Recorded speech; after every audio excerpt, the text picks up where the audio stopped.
So hello everybody, welcome to our show, and today we have an interesting guest. It's a guest from our neighboring country. It's Moldovan representative in our today's program. So welcome Vladislav Kulminski. It's a former Vice Prime Minister for Integration of Moldova. Hello. Hello, thank you very much for this invitation. Thank you for your time, and I would like to start with the essence of the current situation in Moldova. So I want to find out that from the statements of the ruling majority and of the president, the country has set a course for Europe, for European Union, and is not going to step back or step away. To what extent is this course unshakable among politicians and acceptable among the people of Moldova? And maybe there's some nuances on this day. Of course, but I think these are two slightly different questions. Okay. The elites and the people, these are two different realities, let us put it this way.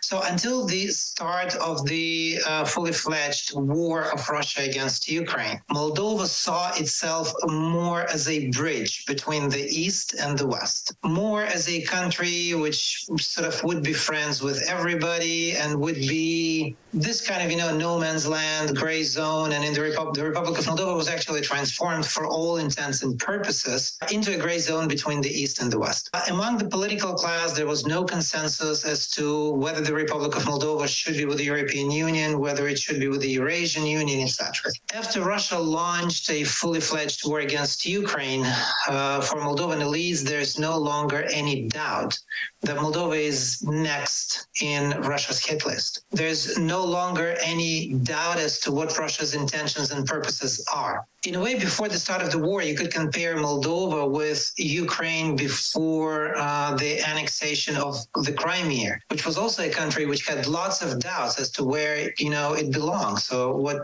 its relations with Russia should be. So for the Moldovan elite, Russia's war against Ukraine left absolutely no doubt that Russia can do this, that Russia can launch aggressive wars against its neighbors, that Russia can kill people, that Russia doesn't really care about the well-being, of ordinary Moldovans, that in fact, no development project can come from the Russian Federation, that only coercion, constraints, and war can come from there.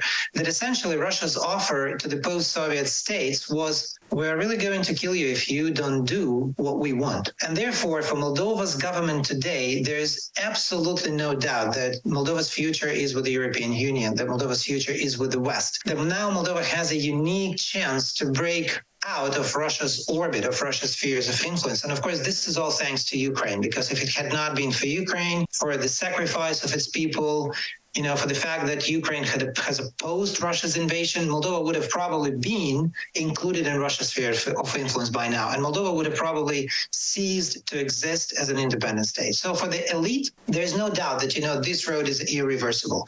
There's no doubt that, Moldova's future is there. For the people, this is still a very difficult question, because the people in the Republic of Moldova, they haven't really seen the atrocities committed by Russia in Ukraine. So I still think that, that it is going to take time. No doubt this realization and this understanding will come, but this is probably going to take time. Moldova is now on the verge of three crucial sets of elections. First, we're going to have local elections later this year. Next year, we're going to have presidential elections. And in 2025, we're going to have parliamentary elections. So these elections will really determine Moldova's future. Whether Moldova will remain a gray zone between the East and the West, or Moldova will firmly make its irreversible, as you said, choice in favor of the European Union.